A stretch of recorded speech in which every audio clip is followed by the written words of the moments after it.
네, 오늘은 어버이 주일입니다. 어버이에 대한 효를 다시 한번 생각하면서 그 신앙 안에서 부모에게 효도하는 것이 어떤 의미를 갖고 있는가를 깊이 생각하면서 또 하나님 앞에 감사하는 하루가 되어야 될 것입니다. 에베소서 6장 1절에서 3절의 말씀을 보면은 자녀들아 주 안에서 너희 부모에게 순종하라 이것이 옳으니라. 내 아버지와 어머니를 공경하라 이것은 약속 있는 첫 계명이니 이로써 내가 잘되고 땅에서 장수하리라고 주님은 말씀하시고 있으십니다. 부모를 공경한다라고 하는 것은 부모님을 높이며 또한 부모님을 자랑하는 것입니다. 히브리어로 티마라고 하는 말이 이 공경에 해당하는 말인데 아주 특별한 말입니다. 사랑하되 높여서 사랑하는 것이며 섬기며 사랑하는 것이 바로 공경입니다. 부모님의 가치를 높이 인정하면서 존경하는 것이 부모를 공경하는 것이죠. 부모님은 저에게 너무나도 감사하며 훌륭하고 그리고 또한 이런 분입니다라고 부모에 대한 긍지와 자랑을 갖고 살아가는 것을 말하는 것입니다. 이와 같이 부모를 공경하는 자가 잘되고 장수한다라고 성경은 말씀하고 있습니다.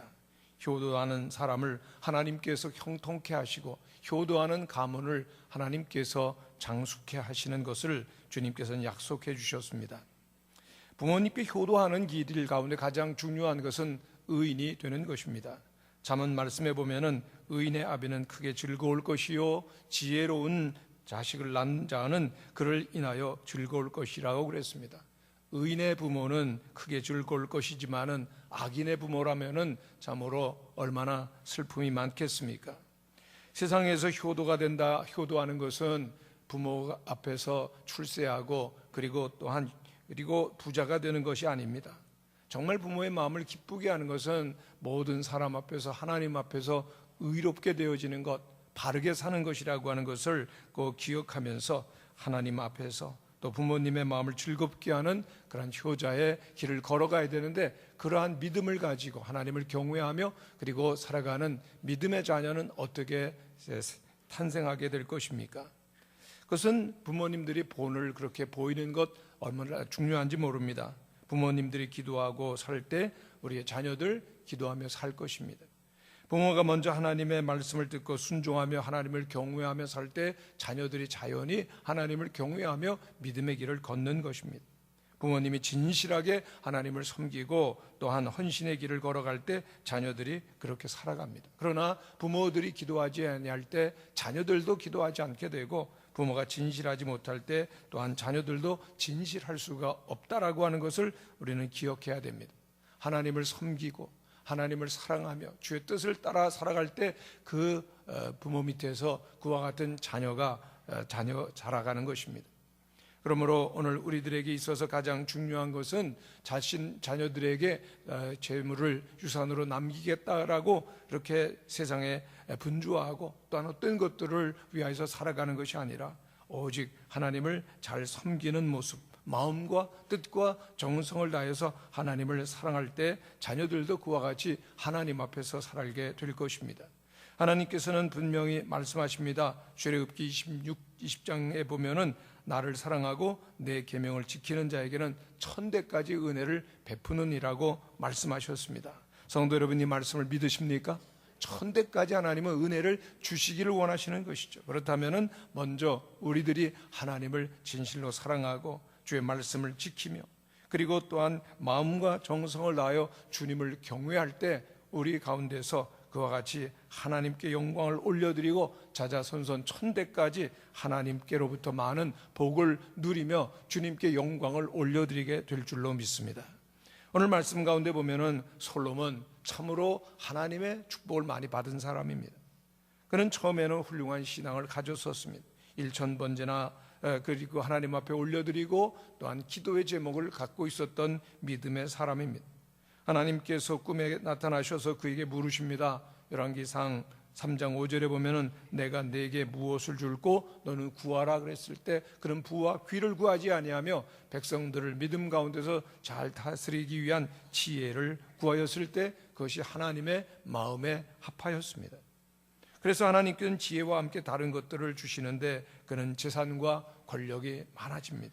유명한 사람이 돼서 잠언서, 전도서를 쓰고 모든 사람들이 그의 지혜의 감동을 받게 됩니다. 또한 그는 가장 큰 부요를 경험하면서 그 궁전의 모든 그릇들이 금이었고 그 금을 돌처럼 흔하게 사용했고, 그리고 솔로몬의 1인분 그 식물은 소와 양만 해도 130마리가 넘고 영토도 넓었고 국가도 강력했고 주변의 모든 국가들이 그 당시 솔로몬 이스라엘 그 나라 앞에 복종을 하였습니다. 그만큼 잘 살고 권세가 있었던 사람 세상의 역사 가운데 없었습니다. 그러나 그에게 있어서 안타까운 것은 말년이었습니다. 그의 말년이 불행하고, 그리고 또한 그의 말년이 어두웠는데 그의 문제점이 무엇입니까? 그거는 그 통치 초기에는 그가 기도하며 믿음으로 산 것처럼 하나님의 말씀을 잘 섬겼습니다. 다윗처럼 하나님을 잘 믿고 하나님과 함께 했습니다. 하나님께서 그를 기뻐하셨고 많은 그 부귀 영화를 주십니다. 백성들에게도 바른 정치를 베풉니다. 그러나 불행하게도 그의 믿음은 서서히 무너져 내리고 있었습니다. 무엇 때문입니까? 본문 1절에 보면은 솔로몬 왕이 바로의 딸 외에 이방의 많은 여인을 사랑하였으니 곧 모압과 암몬과 에돔과 시돈과 헷 여인이라 그랬습니다. 솔로몬은 즉위 초기에 나라를 견고하게 세우기 위해서 주변에 있는 여러 나라들과 동맹을 맺게 되죠. 그리고 그 표시로서 결혼을 하는 일들을 하게 되는데 바로의 딸, 즉 이방 여인과 결혼을 하게 됩니다. 정략 결혼입니다. 그래서 나라를 세워가기 위해서 이러한 결혼을 하는데 물론 하나님의 뜻은 아니었습니다. 그럼에도 불구하고 나라를 세워나간다라고 하는 명목 아래 이런 이방 여인들과 결혼하는데 한두 번이 아니라 계속되었던 것입니다. 이방 여인들을 사랑하더라.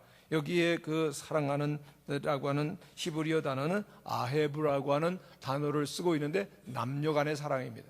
특별히 그 깊은 의미를 들여다보면은 그저 정상적인 그런 사랑보다는 부정한 관계 속에서의 연인의 사랑을 단호하는 정의로 되어 있습니다.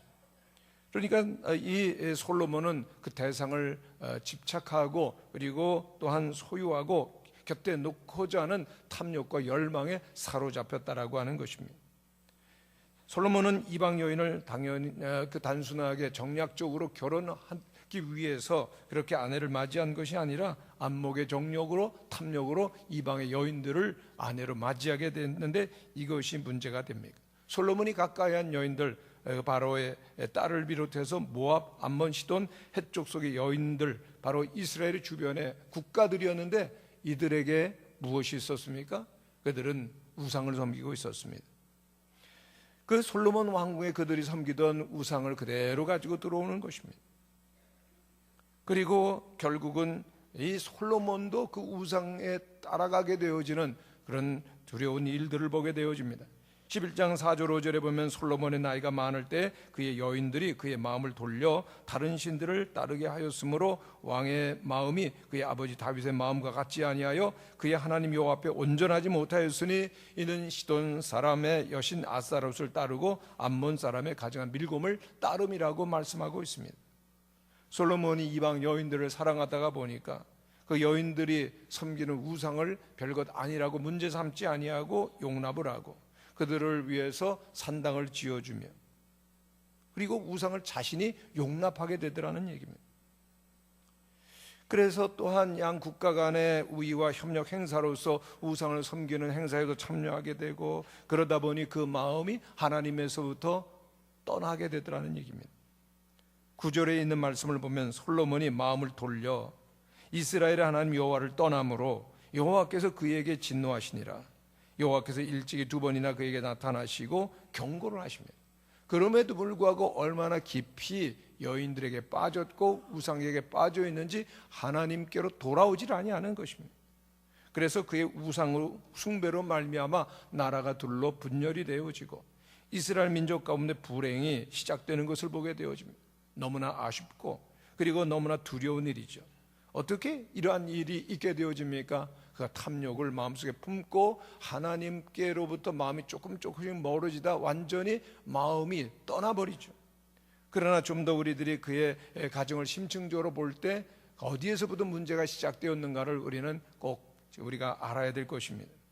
그의 아버지를 우리들이 생각하게 됩니다. 다윗 그는 참으로 훌륭한 믿음의 사람이었고 하나님께 대한 신앙이 매우 철저했었던 사람입니다. 매사에 하나님을 기억하고 경건한 그의 가정을 하나님께서는 인정하셨고 또한 크게 칭찬하셔서 그 구약 성경에 보면 역대 왕들을 평가할 때는 모두 다윗이 기준이 되어서 다윗의 길을 갔더라 가지 아니했더라 그렇게 평가를 하고 있습니다. 물론 다윗에게도 흠이 있었고 약점이 있었지만은 언제나 하나님께로 돌이켜서 회개하는 일이 있었고 하나님께서는 그 허물과 죄악들을 다 용서하셨습니다. 그러나 그에게 해결되지 못한 문제가 있었습니다. 가장 결정적인 문제는 무엇일까요? 가정을 잘 다스리지 못한 것입니다. 가정을 돌보지 못하고 자신의 믿음을 자녀들에게 남겨주지 못한 것이 가장 큰 아픔이 되어지는 것입니다. 그 구약 성경에 그의 자녀들을 보면은 제대로 된 자녀들이 없습니다. 아버지를 죽이고 자기가 왕이 되려고 하는 압살롬이라는 자녀가 있었는가 하면은 또 어떤 아들은 아버지가 죽기도 전에 스스로 왕이 되겠다고 부하들을 데리고 나가서 그 죽이시기를 한 왕도 있었습니다. 또 자녀들 간에 아픈 일 그리고 수치스러운 일들도 일어납니까? 왜 이런 일들이 일어납니까? 아버지가 자녀들을 깊이 사랑으로 믿음으로 돌보지 못하고 그리고 또한 그 다스리지 못했던 것이 원인입니다. 이웃나라와 전쟁을 하고 나라를 세워가는 일 정말 정신없이 바쁘고 중요한 일들이었지만 그러다가 보니까 자녀들과 함께하는 그 일을 그는 할 수가 없었던 것입니다. 자녀들과 함께하며 하나님의 말씀을 전할 시간이 그에겐 주어지지 아니했었던 것입니다. 신앙을 물려주는 일, 말씀을 가르쳐주는 일 그가 할 수가 없었다라고 하는 것입니다. 구약성경 신명기 6장의 말씀을 쉐마라고 말씀합니다. 이 말씀을 우리들이 한번 같이 읽어보도록 하겠습니다. 시작. 이스라엘아 들으라. 우리 하나님 여호와는 오직 유일한 여호와시니 너는 마음을 다하고 뜻을 다하고 힘을 다하고 내 하나님 여호와를 사랑하라. 오늘 내가 내게 명하는 이 말씀을 너는 마음에 새기고 내 자녀에게 부지런히 가르치며 집에 앉았을 때든지 길을 갈 때든지 누워 있을 때든지 일어날 때든지 이 말씀을 강론할 것이며 너는 또 그것을 내 손목에 메어 기호를 삼으며 내 미간에 붙여 표로 삼고 또 내 집 문설주와 바깥문에 기록할지니라. 아멘. 최근에 한 목사님을 만났는데 웬 팔찌를 하나 끼고 있더라고요. 그 팔찌가 뭡니까? 물어봤더니 그냥 말씀을 안 하려고 하다가 하더라고요. 예, 목사님, 제가 늘 하나님을 기억하려고요. 말씀을 늘 마음속에 새기기 위해서 이와 같이 그 손목에 매어 기호를 삼으라고 하는 말씀대로 하려고 합니다. 정말 늘 하나님의 말씀을 기억하면서 하나님만을 향하여 나가고자 하는 그의 마음을 읽게 되었을 때 얼마나 감동이 되고 동시에 도전이 되었는지 모릅니다. 하나님의 사람들에게 있어서 중요한 일이 뭡니까? 듣는 일입니다. 마음에 새기는 일입니다. 그래서 그 말씀을 떠나지 않도록 하며 그 다음에 중요한 일은 내 자녀에게 부지런히 가르치라고 그랬습니다. 한번 따라 하시기를 바랍니다. 내 자녀에게 부지런히 가르치라. 하나님의 말씀을 듣고 내 마음에 새기고 그것을 자녀들이 부지런히 가르치는 일이 부모의 의무라고 하는 것입니다. 그런데 다윗은 미처 그럴 시간이 없었던 것입니다. 자녀들에게 믿음을 얼마나 소중하게 지켜야 되는지, 특별히 우상을 무서운 것으로 알고 따라가지 않도록 해야 되는데 그러지를 못한 것이죠. 결국은 그것이 솔로몬의 말년에 나타나게 되어집니다. 그 이방 여인들에게 마음을 빼앗기게 되어지고 하나님께로부터 마음이 돌이키는 무서운 결과를 그는 경험하게 되었던 것입니다. 여러분, 이 솔로몬의 말년이 이와 같이 믿음으로 훈련받지 못한 때문에 일어났던 것을 기억하면서 우리는 특별히 가정의 달을 맞이하면서 우리의 자녀들을 생각하지 않을 수가 없는 것입니다. 여러분, 우리의 가정은 어떻습니까?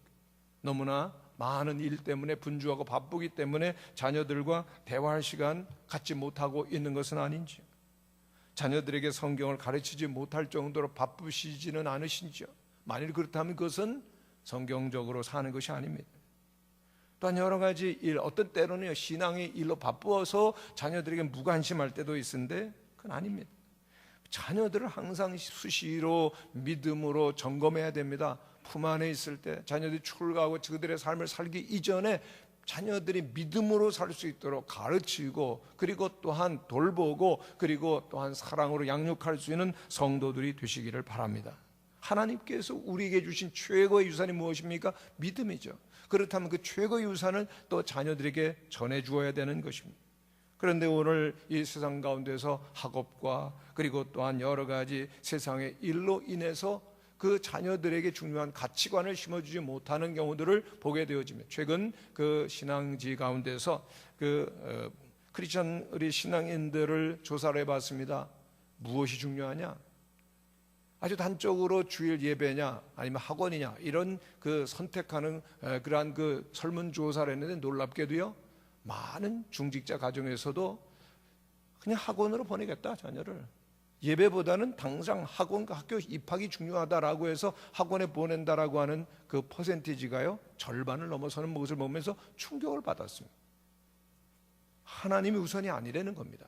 물론 하나님 우선이라고 하지만 현실적으로 볼 때 당장 현실이 급하다, 아닙니다. 오늘이 내일을 결정하고 내일이 영혼을 결정하는 줄로 믿습니다.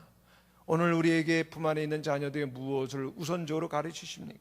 하나님을 향한 믿음을 가르쳐 줄 수 있는 성도들이 되시기를 바랍니다. 그 영혼이 살아있지 아니하고 믿음이 없으면 모든 것은 제로입니다. 여러분, 아무리 무한대가 주어졌다 할지라도 영에 곱하면 얼마죠? 제로입니다. 모든 것을 다 가졌다 할지라도 예수 그리스도를 향한 믿음이 없다면 그것은 허무하고 그리고 또한 제로가 되는 것입니다. 믿음을 꼭 붙들고 믿음을 전수할 수 있는 부모님들이 되시기를 간절히 바랍니다. 제주도의 원희룡 도지사는 젊은 지도자이지만은 한 가지 중요한 특징이 있는데 확고한 믿음의 사람입니다. 제주도에서는 산신제를 지납니다. 각 지방에 보면은 그 지방을 대표하는 제사들이 있습니다. 그리고 그 제주는 도지사가 맡게 되어 있습니다.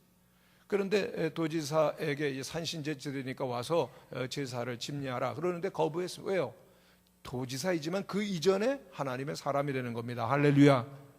거부합니다. 많은 비난을 받았습니다. 많은 공격을 전국적으로 많은 문화단체 그리고 지방단체로부터 공격을 받았지만 흔들리지 않습니다. 정체성이 뚜렷한 겁니다.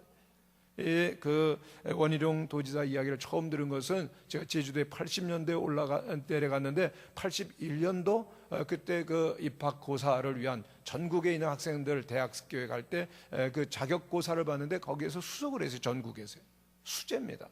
공부를 얼마나 잘하는지 모릅니다. 그러나 그보다 더 중요한 가치관은 믿음이죠. 이번에 가정이 중문, 그 서귀포 인근에 있는 중문교회를 다니고 있는데 거기 아버님이 장로님이십니다. 그 믿음을 그대로 이어가고 순수하게 하나님 앞에서 변치 아니하고 정치계에 들어가서도 그 공직관대에 있으면서도 그와 같이 믿음으로 사는 모습이 얼마나 자랑스러운지, 믿음을 자녀들에게 가르치고 훈련할 수 있는 좋은 부모님들이 되실 수 있기를 간절히 바랍니다. 하나님께서는 사도 바울을 통해서 말씀하십니다. 주 예수를 믿으라.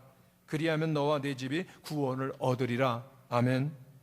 성도 여러분, 불신앙의 세계 속에 우리 기독교 복음이 한국의 전례가 되어 왔습니다. 많은 우리의 조상들 대대로 그저 하나님을 모르고 우상을 섬기고 또한 어둠 속에 있었지만은 그 모든 흐름이 이제는 우리에게서는 끝이 나야 됩니다. 우리의 부모님, 우리의 어른들은 하나님을 몰랐다 할지라도 이제 우리들에게 복음이 들려왔습니다. 그리고 예수 그리스도를 믿고 구원을 받았습니다. 그렇다면 그 구원이 우리의 자녀들에게도 그대로 전수될 수 있도록 믿음을 전하실 수 있는 여러분들이 되시기를 바랍니다. 하나님께서는 우리들이 모두가 예수를 믿기를 원하십니다. 구원받기를 원하십니다. 아멘. 그러나 우리만 구원받는 것이 아니라요, 우리에게 주어진 구원이 너의 가정도, 너와 내 집이 구원을 얻으리라. 집을 하나님께서 얼마나 강조하십니까? 그러므로 우리들이 예수님을 개인적으로 영접할 뿐만 아니라 우리의 자녀들에게도 우리의 가장 중요한 주인, 우리의 왕은 하나님이신 것을 가르치시는 우리 모든 성도들이 되어서 자손 대대로 그 복이 이어져가는 은혜가 있게 되시기를 간절히 축원합니다. 한 사회학자가 그런 말을 했습니다. 모든 인간은 죽을 때 자기가 못다 이룬 업적을 후회하며 죽는 것이 아니라 바르게 살지 못한 것을 후회한다. 정말 옳은 말입니다. 업적에 관한 것 살아있을 때 후회를 많이 하지만은 그러나 죽을 때 모든 삶을 결산하고 마칠 때 이 나이가 먹도록 한 일이 무엇인가 그런 것 가지고는 후회를 하지 아니한다는 것입니다. 내 일생을 어떻게 살았는가, 하나님 앞에서 바르게 살았는가, 의인으로 살았는가, 그 점을 후회하게 된다는 것입니다. 성도 여러분, 우리 모든 인간은 언젠가는 죽는 것이죠. 길고 짧게 사는 것 차이는 있을지 모르지만 동일하게 다 세상을 떠나게 될 때 하나님 앞에 서게 되는데, 그 삶을 우리들이 결산하게 되어질 때 믿음으로 살았다라고 하는 것에는 흔들림이 없고 양보가 없는 성도들이 되실 수 있기를 간절히 축원합니다. 그리고 우리에게 주어진 그 귀한 믿음을, 나의 모든 것보다, 나의 영혼보다 더 소중한 하나님을 향한 믿음을 우리의 후손들에게 남겨줄 수 있는 우리 모든 성도들이 되실 수 있기를 간절히 축원합니다. 그러면 그 방법이 무엇입니까? 대대로 천대까지 은혜를 받는 방법은 자녀들을 믿음으로 가르치는 일입니다. 요엘서 1장 3절에 있는 말씀 한 절을 소개해드리는데 한번 같이 읽겠습니다. 시작. 너희는 이 일을 너희 자녀에게 말하고 너희 자녀는 자녀에게 자기 자녀에게 말하고 그 자녀는 후세에 말할 것이니라. 아주 짧은 말씀 속에서 대대로 은혜를 이어가는 방법이 나오고 있습니다. 자녀들에게 이것을 말하라. 하나님을 향한 믿음, 말씀 가르치라는 얘기입니다. 누가요? 너희가, 너희 자녀에게. 교회 학교 교사가 아닙니다. 우리 교회 교육자들이 아니라 부모들이 가정에서, 집에서 말씀을 전할 때 그 자녀들이 자기의 자녀들에게 가르치고 그 자녀들의 자녀들은 또한 후손들에게 전하게 되어지는 복이 우리 성도님들에게 임하게 되시기를 바랍니다. 세계 인구의 0.3%에 지나지 않지만은 세계 정치, 경제, 과학, 예술 등 분야의 LT의 10%를 차지하고 그리고 노벨상 수상의 25%를 차지하고 있는 유대 민족, 그들의 민족은 특별한 교육법이 있죠. 지혜 교육법입니다. 그런데 그 지혜를 가르치는 학습법에 보면 그가 7가지가 있는데 중요한 거 다 말씀드리지 아니하고 짤막짤막하게 하고 소개를 해드리는데, 첫째는 배움이 즐겁다라고 하는 겁니다. 두 번째는 몸이 아니라 머리를 쓰도록 하라고 하는 것. 세 번째는 물고기를 주기보다는 낚는 방법을 가르치라고 하는 것입니다. 네 번째, 가장 중요한 것 중에 하나, 끊임없는 대화를 나누는 겁니다. 유대인의 교육의 핵심이 대화법입니다. 그냥 유대인들을 보면 굉장히 아이들이 시끄럽습니다. 학교에 가서도 시끄럽습니다. 어른들이 이야기하면 꽃같이 질문하고 토론하는 것입니다. 선생님의 말이 떨어지기가 무섭게 아이들은 끊임없이 질문하고 대화하고 토론하는데 그것이 유대인 교육의 핵심이고요. 또 그렇게 이 대화법을 통해서 아이들은 부모의 신앙을 그대로 전수를 받는다는 겁니다. 가정에서도 자녀들과 많은 대화를 나누셔야 된다는 거죠. 그 대화가 자연히 신앙의 대화로 이어지고 신앙의 대화 속에서 자녀들을 가르칠 수 있는 우리 성도님들이 되시기를 간절히 축원합니다. 하나님의 말씀이 있지 않느냐, 말씀대로 살아가는 것이 옳다. 부모들이 자녀들을 가르칠 수 있는 그런 대화의 시간을 많이 가지고요. 다섯 번째는 놀이도 학습과 함께하는 것, 공동체 훈련이고, 여섯 번째는 체벌 대신에 반성의 시간을 많이 갖게 하는 것인데, 그리고 일곱 번째 중요한 겁니다. 밤마다 책을 부모가 읽어주는 겁니다. 여러분들 자녀들에게 그 책을 읽어주십니까? 특별히 성경을 읽어주십니까? 유대인 부모들은요, 잠자리든 아이들에게 늘 책을 읽어준다는 겁니다. 말을 배우는 아이에게 매일 책을 읽어줄 때 어휘력이 자랄 수가 있는 것이죠. 엄마 아빠가 들려주는 이야기를 들으면서 잠에 드는 아이를 한번 상상해 보시기를 바랍니다. 얼마나 정서적으로 풍부해지겠습니까? 얼마나 상상력이 무한대로 자라가겠습니까? 그리고 부모에 대한 얼마나 큰 애정과 신뢰를 품고 아름답게 자랄 수가 있겠습니까? 오늘 자녀들에게 대화의 시간을 많이 가지고 하나님의 말씀을 가르칠 수 있는, 너희는 이 일을 너희 자녀들에게 말하고 너희 자녀는 자기 자녀들에게 말하고 그 자녀는 후세에 말할 것이라고 말씀이 그대로 이루어지는 여러분들의 가정이 되시기를 간절히 바랍니다. 이런 방법을 유대인들은 지혜의 빛 교육이라고 부르고 있는데, 그 교육법으로 세계를 움직이는 유대인들이 양성되었습니다. 하나님의 말씀에 순종한 결과, 지혜의 중요성을 가르쳐준 결과인 것이죠. 오늘 우리들에게 지혜가 생명과 같이 중요하다라고 하는 것을 꼭 기억하면서 지혜를 가르칠 수 있는 부모들이 되실 수 있기를 간절히 바랍니다. 가정의 달을 맞이하면서 우리는 우리의 자신, 그리고 자녀, 그리고 우리의 가문의 미래를 한번 생각해 보아야 되겠습니다. 부모님들의 한결같은 소원, 자녀들이 잘 되는 것입니다. 그런데 어떻게 하면 자녀들이 잘 되겠습니까? 가장 중요한 것을 물려주셔야 될 것입니다. 그 자녀들이 잘 되게 하기 위해서 가장 중요한 것, 내게 가장 중요한 것을 물려주는 겁니다. 뭡니까? 믿음의 유산입니다. 그렇습니다. 자녀들을 위한 최고의 유산, 믿음입니다. 그런데 어떻게 넘겨주느냐? 오늘 우리들이 믿음의 삶을 살아가는 그 모습을 통해서 섬겨주는 것입니다. 우리들이 하나님 앞에 정말 마음을 다하고 뜻을 다하고 충성을 다해서 하나님을 섬기는 모습을 보여주는 것이 그대로 자녀들에게 전해지는 것입니다. 진실하고 그리고 충성되고 주님의 교회를 사랑하시고 기도하고 말씀을 읽고 그리고 또한 말씀을 전하며 그 말씀대로 살아가는 아름다운 모습을 그대로 자녀들에게 유산으로 넘겨줄 수 있는 모든 성도들이 되시기를 간절히 축원합니다. 친구 목사님이 그 가정의 달을 맞이하면서 자료를 하나 보내줬어요. 근데 그 가운데 보니까 그 아버지에게 드리는 글이라고 하는 편지가 있는데 짧은 편지인데 마음에 감동이 되었습니다. 그 일부만 좀 읽어드리겠습니다. 그 편지 가운데 보면 이렇게 쓰여 있습니다. 아버지께 쓰는 편지. 유순한 당신의 뒷모습 아버지, 너무나 보고 싶고 그리운 아버지. 아버지가 저희 팔남배를 두시고 이 세상을 떠나신 지가 벌써 15년이 흘렀군요. 아버지께서 이 세상과 이별하신 그날이 엊그제같이 생생하게 떠오르고 그 슬픔이 다시 북받쳐 오릅니다. 지금 저의 사는 모습을 보셨다면 그 찌든 가난에서 벗어난 모습을 기뻐하셨을 텐데요. 무엇보다도 가난 때문에 힘들어하셨던 부모님께서 팔남매를 건강하고 바르게 자라도록 애쓰신 은혜를 두고두고 기억하며 감사합니다.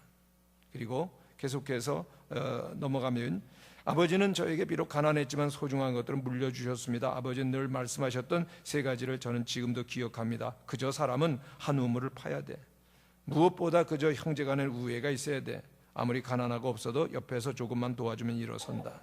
어느 날 제가 제 자신을 돌아보며 놀랐습니다. 오로지 한 직장에 몸담아 지금까지 22년을 살고 있는가 하면은 형제들 간에 다툼이 없이 우애를 지키고 또한 이웃에게 조금이라도 돕고 하는 그러한 모습, 어느새 아버님이 말씀하시고 살아오신 그대의 모습을 보았기 때문입니다.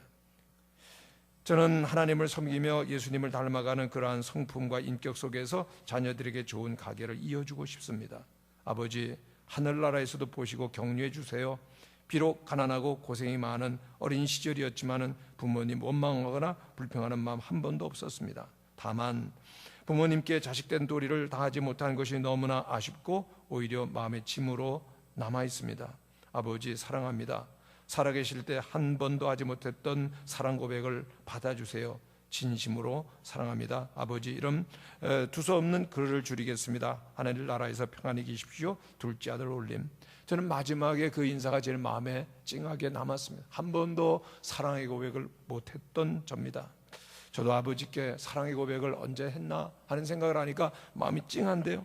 오늘 우리 모든 부모님들께서 우리 살아계실 때 사랑을 고백하시고 효도하실 수 있는 은혜가 있게 되시기를 바랍니다.